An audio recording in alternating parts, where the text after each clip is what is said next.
we have fresh new strikes from the Islamic Republic and the United States. So currently, today, 3 ships were hit separately by the Islamic Republic, with a 4th one. Preliminary reports have been saying that a UAE ship was also hit. So a Qatari, Saudi, perhaps a UAE ship was also hit. And in response, CENTCOM has launched extensive, what they are calling extensive strikes to exact a heavy cost for the Islamic Republic striking these tankers. This sounds like language that is very encouraging to the Islamic Republic to keep on hitting tankers, and as long as they just exact a heavy cost, they can keep on closing the strait and causing the price of oil to skyrocket as it has today, as opposed to the past few days. In addition to that, we also have funeral updates, the Iraq updates that are very important, in fact.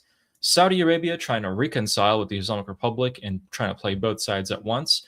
The French president almost being assassinated today, and the rest of the news that is coming up, as long with some updates. And our very own Armin Navabi had a interview with I-24 that we will show you guys later.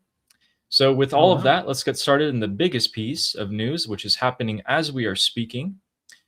I'll pull you guys up the CENTCOM response to what's currently going on, and we can get straight into this. So CENTCOM today has said some strange wording. I don't really understand why they decided to say it like this. They said that we began some powerful strikes to impose heavy costs for targeting the ships. That sounds like, hey, tit for tat. You hit the ships, we strike your southern coast bases, everything goes back to normal. Except we've been doing this for a long time, and it hasn't gone the way that the Americans thought. I really don't think so. I mean, 3 ships hit in 24 hours within each other. By the way, Qatari, Saudi Arabian, possibly Emirati. Emirati, I understand. Saudi and Qatar, they both sent delegations to the Islamic Republic to pay their respect to the Supreme Leader Ali Khamenei, and subsequently, within hours of them leaving Iran, their ships were hit. And if you guys think that the IRGC does not know what these ships are, they 100% know. They have to put GPS coordinates for these Shahed drones to actually go and hit these slow-moving ships. They know exactly what they're doing. And this is an escalation, in my opinion. So we have some images for you guys of what these strikes have been looking like so far. This is what Sirik Pier looks like right now. We have some more images of Bandar Abbas and Qeshm Island. This is what another place in Sirik looks like. Looks like speedboats are on fire this time. Interestingly enough, those actually weren't really touched before. But Bandar Abbas itself, while we weren't able to get a direct image or video of the explosion, we saw that the sky is being lit up over Bandar Abbas from the huge blasts, apparently, that are being reported. That is all we know so far. The strike started moments ago, and we are getting constant confirmations from people in Iran that blasts are being reported left, right, and center all throughout the Strait of Hormuz. I'm going to withhold my judgment for this just because I want to see if there are extensive strikes or if they're just targeting the same old locations they've hit the past few weeks. If it's just the past few weeks, I'm going to say this is just a tit for tat. This is not a great, you hit the ships, we just hit your bases, everything goes back to normal. I don't like that. I am very much a proponent of heavily punishing the Islamic Republic for doing this. But if the U.S.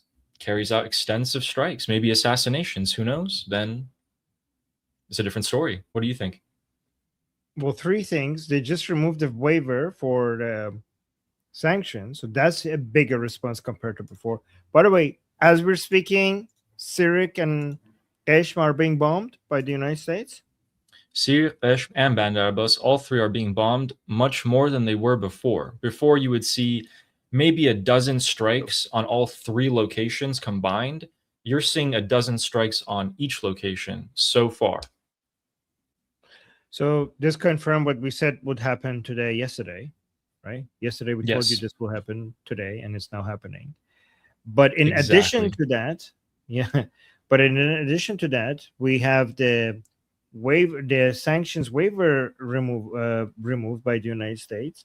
That is that is also contributing to oil prices going down up, because I don't think because we saw tensions like this around the Strait of Hormuz before, it didn't have that much of an impact over the price of oil compared to today. So today's price of oil going up is possibly not just in response to the conflict, but also to the waiver removal.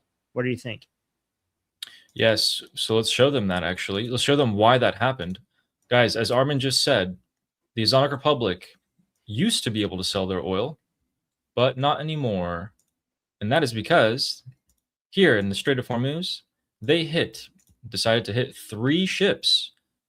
So, all on July 7th, by the way, this was all today within the last 24 hours.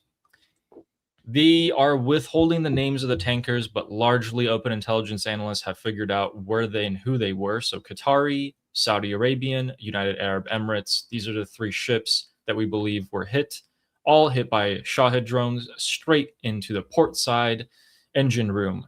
Keep in mind, they were all, as you leave the Strait of Hormuz, your left side is the Islamic Republic, and your right side is Oman.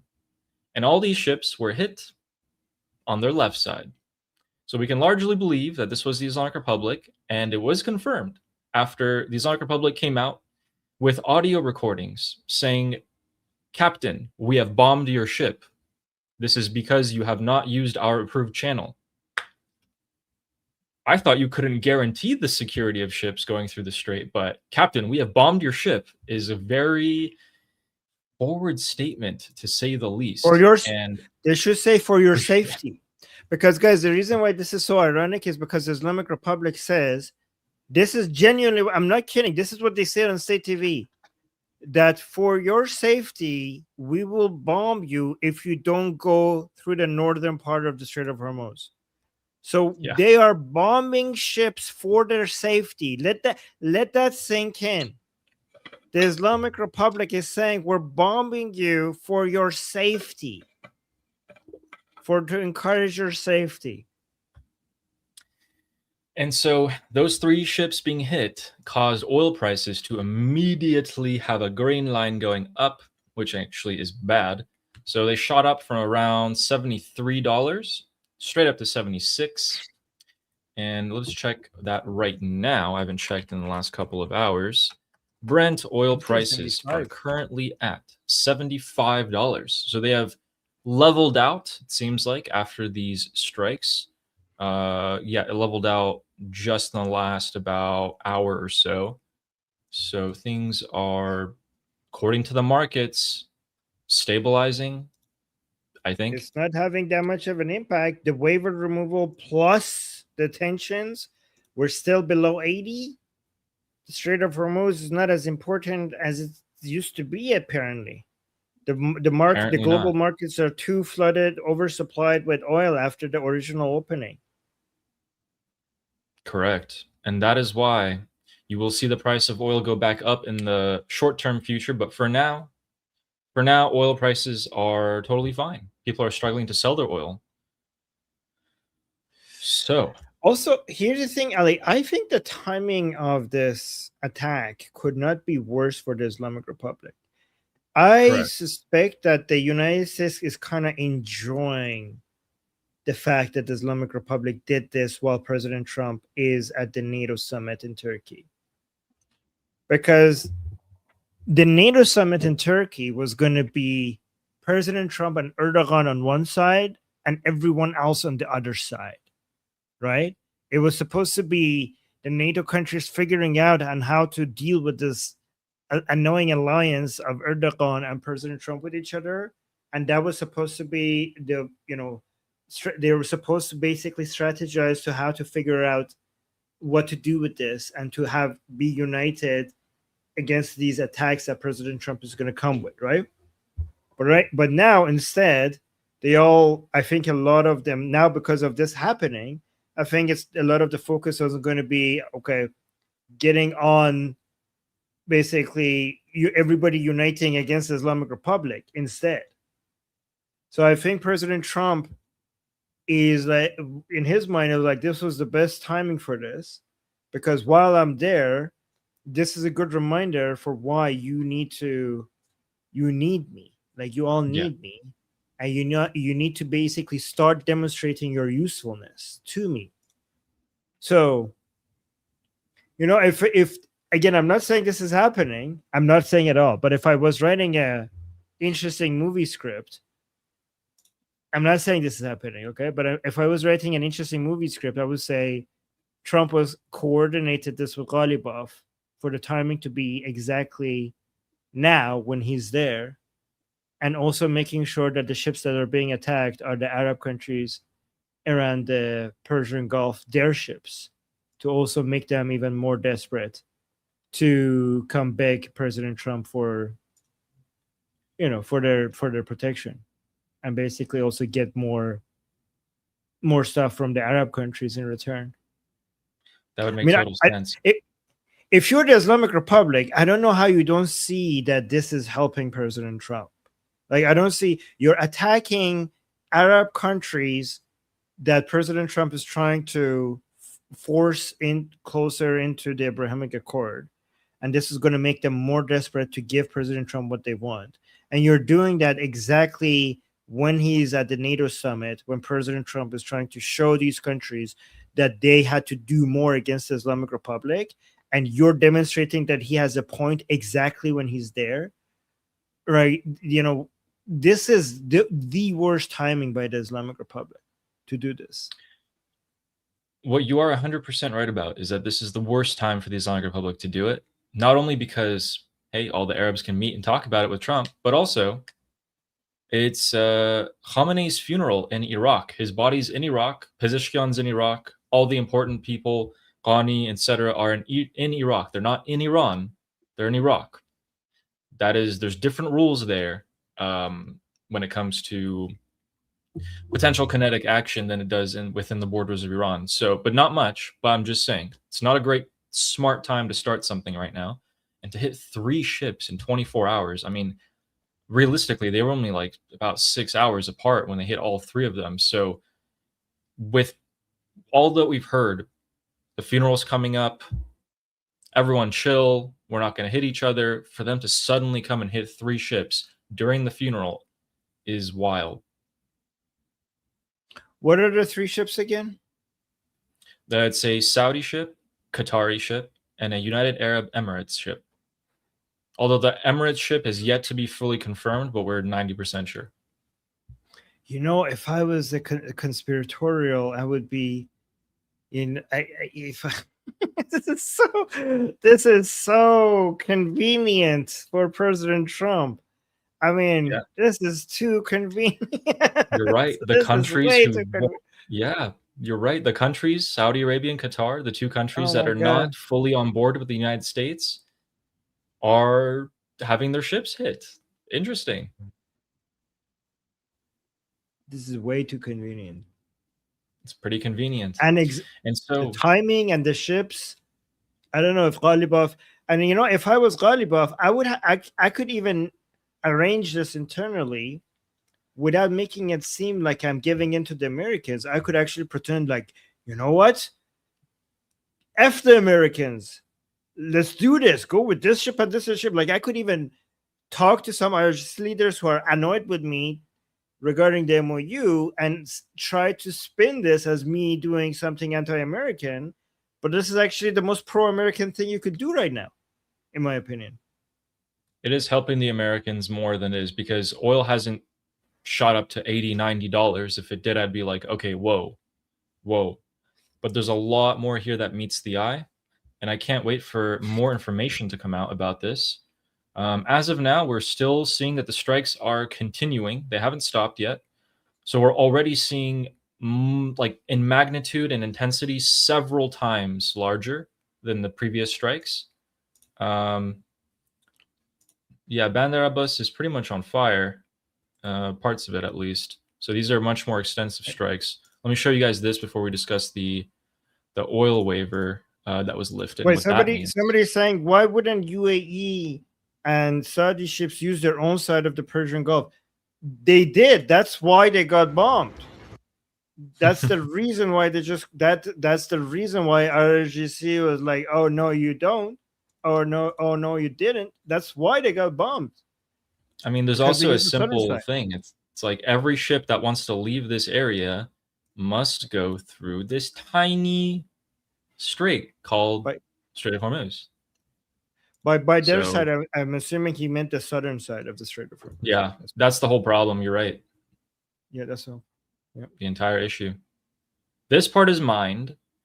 This part is IRGC. This part is Omani US side, basically. You go through here, you get hit.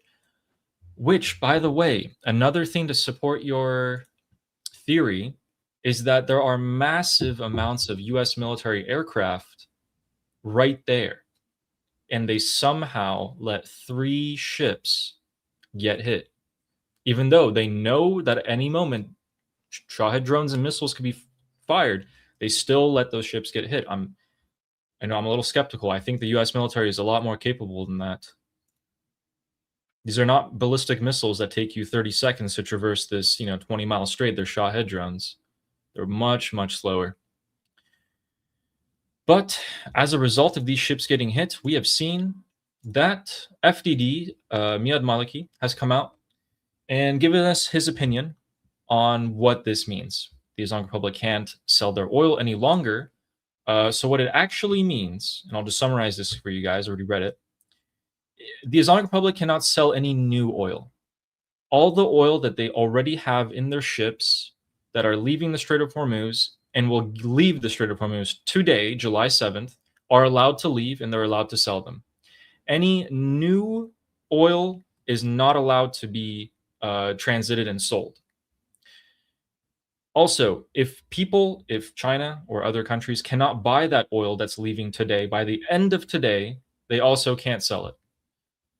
This is effectively an off-ramp and a sort of squeeze on the Islamic Republic's finances. But most importantly, this money should be going to U.S. accounts and only used for the buying of corn and wheat and barley from American farmers. We have still yet to be seen, and one reason why I was really happy to see the waiver gone wasn't because I was like, oh my God, the Islamic Republic is going to make less money now. It's true, but they weren't really making that much anyway. China was actually not buying as much as the Islamic Republic thought. China was buying it from Saudi because Saudi came and undercut the Islamic Republic by a huge amount. And so what I was happy to see was that in the actual General Waiver X, this entire waiver, there was no specific mention that the Islamic Republic had to put money into US accounts to buy wheat. And that was making me very nervous because you're open-ended. You can either do it or not. There was nothing in the waiver. But now that the waiver is gone, who cares? It's over with. It's not coming back. So what's going to happen to the money that they're going to get from the ones that they already sold? You're sure it's going to go into only American food? So from word of mouth from Scott Bessent, Donald Trump, yes, that is supposed to go to American farmers. And again, on that note, I am more likely to trust Scott Bessent than I am to trust Donald Trump on those words particularly. So we will have to see about that. We haven't seen it yet. And from now on, the Islamic Republic can't sell their oil again. So, yeah. That's great. Good step towards the right direction. And then we had this clip that I just found. This is Bandar Abbas at the moment. Wow.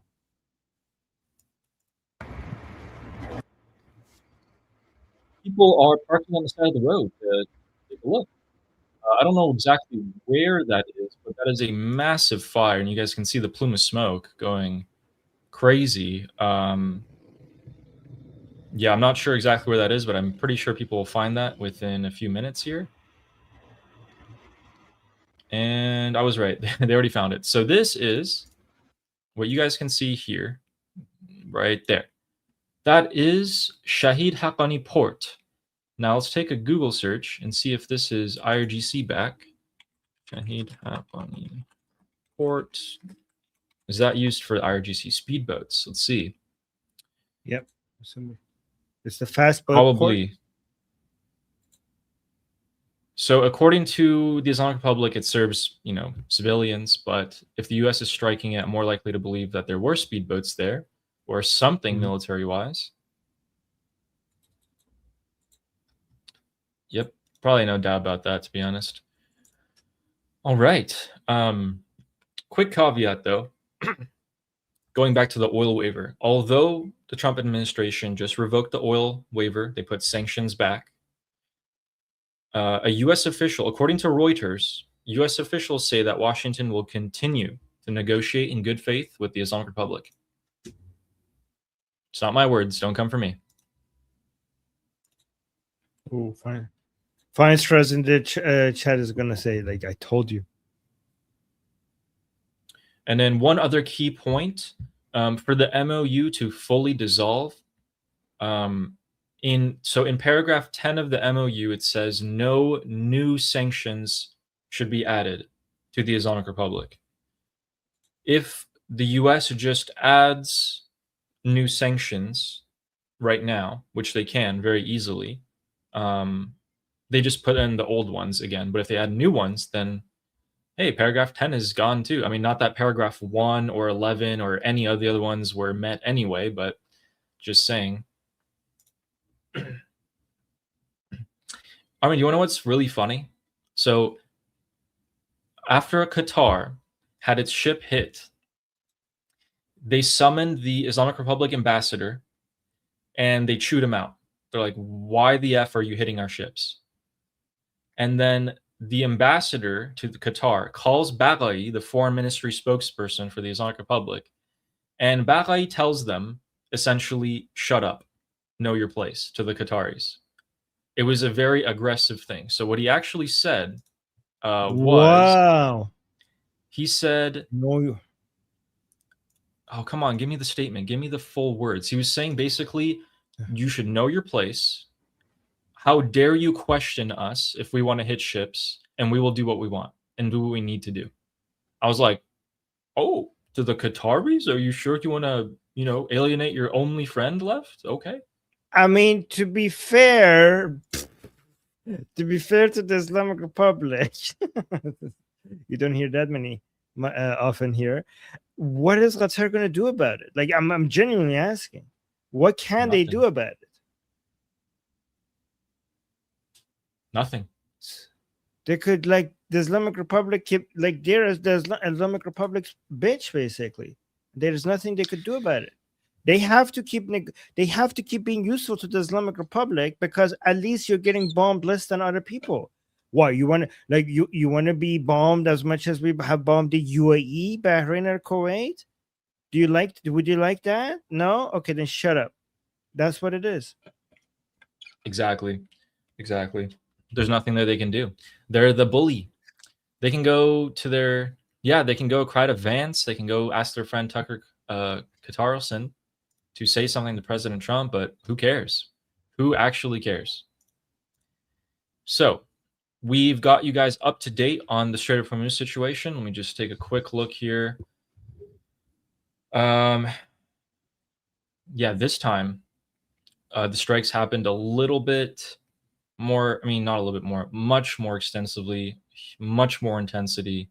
Many citizens have gotten videos of such. And so according to that, the next thing that we can expect to happen today or tomorrow is for these tiny two countries, namely Bahrain and Kuwait, to once again get erased off the map.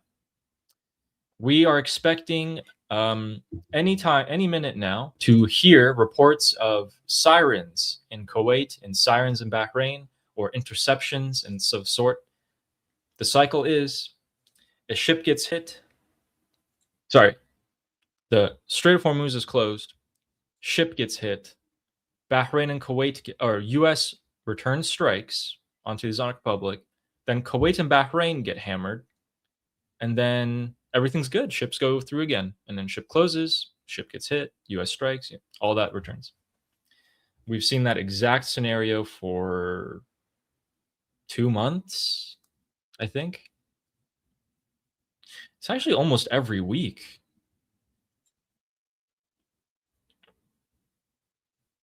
Still not getting oil above 80 though with all of this.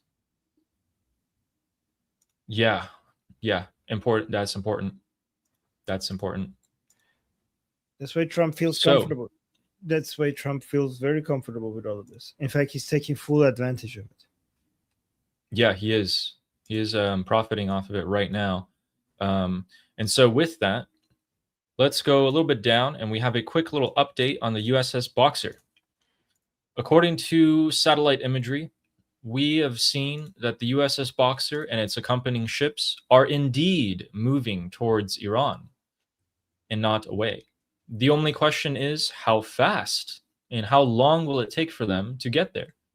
As I said before, I think it'll take another few weeks for them to get there. They'll take their time. But at the end of the day, they're going there. And they're not deterring China from invading Taiwan. Always a good piece of news to hear that the USS Boxer is now here. Previously, it was much, much lower around the Cape of India. But in between all this, another really strange thing has happened.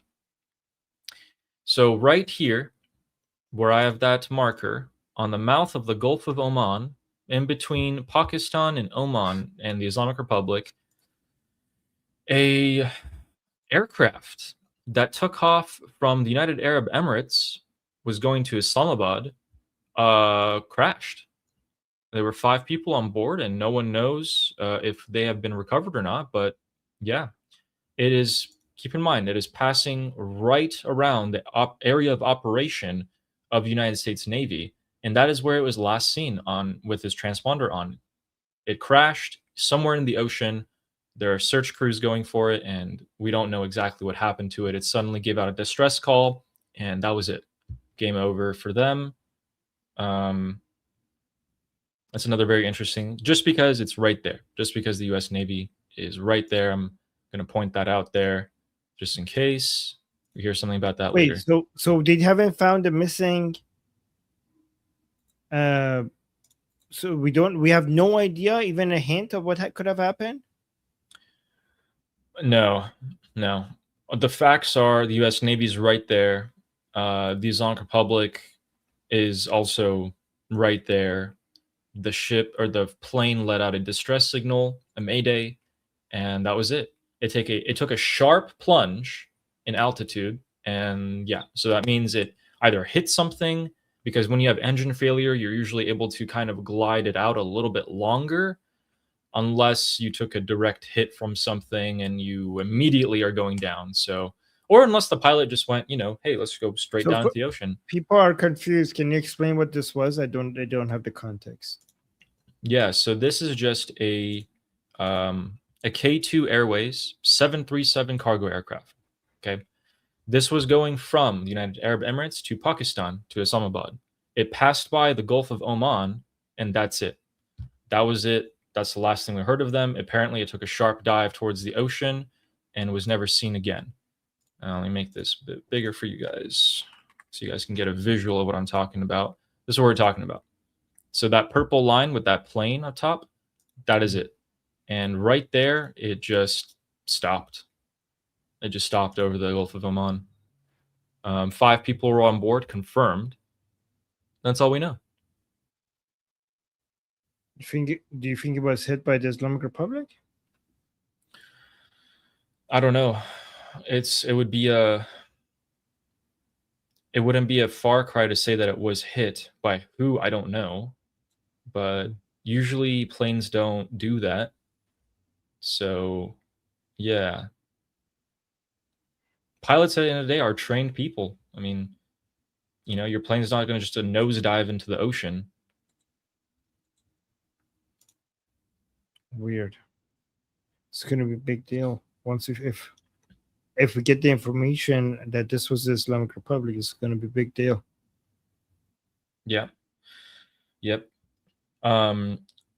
Explosions are continuing to happen. This is Bandar Abbas again, a new picture. And now the Islamic Republic, the IRGC have come out and said that the United States has made a major mistake. Our response will be severe and disproportionate. Okay. Well, let's see what they do about this. Disproportionate, you say? I think Kuwait and Bahrain are probably in for it now. Oh my God. So going back to that plane, so this is what happened. It rapidly descended 35,000 feet in 2 minutes, under 2 minutes, so not even 120 seconds. That is highly, I don't know if anyone here is a pilot, but just using my common sense, when planes are hit or they lose an engine, first of all, planes are designed to, work on having an engine or two destroyed anyway, but they're usually able to glide it out, and pilots are very skilled people. 35,000 feet in under 2 minutes means your plane is essentially pointing, your nose is pointing straight down and you're going down. There is nothing that could possibly save you there, which points to, in my opinion, using just physics, that plane was hit by something. Now, by who is the question, in my opinion?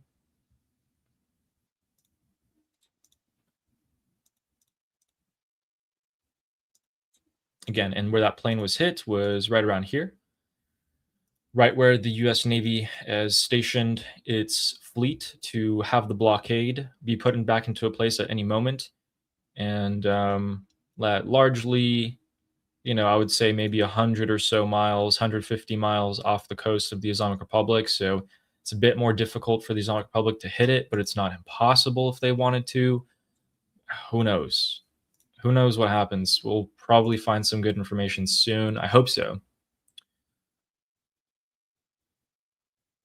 People in Iraq are reporting that there is heavy air traffic in Iraqi airspace, unknown if it is jets or commercial. Israeli warplanes also entered the southern airspace, southern airspace of Syria. So that would be more related to Lebanon. It's closer there. But these also could be the same jets over Iraq. Who knows? There could be a lot of things happening tonight. And, there we go. The United States has issued a warning to Gulf states to prepare for a possible IRGC response. I have a question for you. If you're Bahrain and Kuwait, and I'm the United States, and I just went and I bullied someone, and I was like, listen, I just went and hit this kid. You know how it is. He's going to come and hit you, and I'm not going to do anything. Like, you got this, right? I'm going to hit him, but if he hits you, I'm just going to stand there and watch. What are you going to feel? What are you going to say? Oh, my God. How are you going to feel? Abandoned. Every week, by the way. Every week. You come out with new clothes, new backpack, you go to school, and every time you come back end of the week, and it's just... It's literally school, because during the weekdays, you're getting beat up. And on the weekends... you don't have school, and there's no conflict, and everyone's happy. Yeah, the problem with Kuwait and Bahrain is that they're not as rich as Saudi, Qatar, and UAE, so they can't influence United States politics or also enough or buy out the Islamic Republic enough not to get bombed. Yep.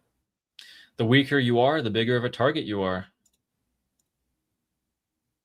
Okay, wow, we have some good videos that people have taken. So these strikes are still ongoing. They have still not stopped, and we have some videos for you guys of Iranian citizens. همین الان بندر یا اولفصل بندر رو زدن، بد زدن. خیلی وحشتناک بود. We have that. Where's the third video? Where'd it go? Oh, yeah. Wait, why isn't it showing the third? Oh, I think I have to click on these, maybe. There it is. Okay, we saw that one. Let's see this one. You largely see that everyone's out and about. Sorry the video is so small, guys. That is a massive plume of smoke. I wonder what they hit. Ah, this must be such a strange timeline because you're watching this. This was posted a minute ago. Also, Armin, can you still hear me? Yes. Okay, perfect. Thought my audio cut out for a second there. Guys, look at this. This is, I think, Bandar Abbas. They posted this 60 seconds here. Whoa. Whoa. I like how he's saying voy. He's just like, guys, in English would be like, whoa. Whoa.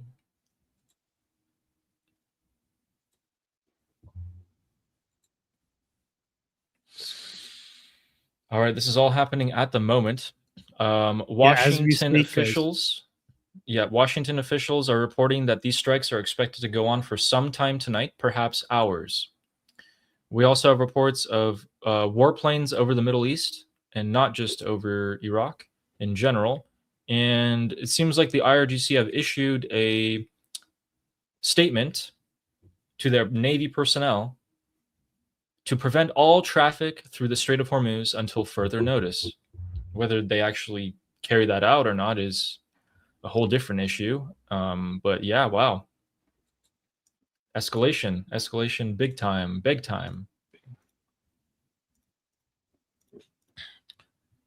You think we're going to go back to the same old after they hit Kuwait and Bahrain, maybe? I'm leaning more towards it, yeah. But we're running out of time with the 60-day negotiation. Are they just going to extend the 60 days? Because they're not getting much done right now. Or are they? Maybe they are in back channels. Maybe all of this is the front, and in the back channels, the negotiations are going forward. So what we've seen against the Islamic Republic is that their proxies have been severely weakened all throughout the Middle East. And we've seen that even though they were allowed to sell oil, they haven't made as much money as they thought. Those are the two blows that are directly caused by US and Israel. Other than that, the IRGC, keep wanting to escalate, hitting the 3 ships, which, as you said, it could be coordinated with the US to do that. Them just giving the order to close the strait completely right now is also an escalation. Oh, very interesting. Okay, anyway, there are US jets right now in southern Iraq. Additionally, kind of strange, this makes me think of a certain couple of things, but right now in Bahrain, in the Persian Gulf, there is a power outage. This is essentially city/country. It's like one city. So for there to be a power outage there reminds me of one thing, which is during wartime, if you are expected to be bombed, you cut power to your cities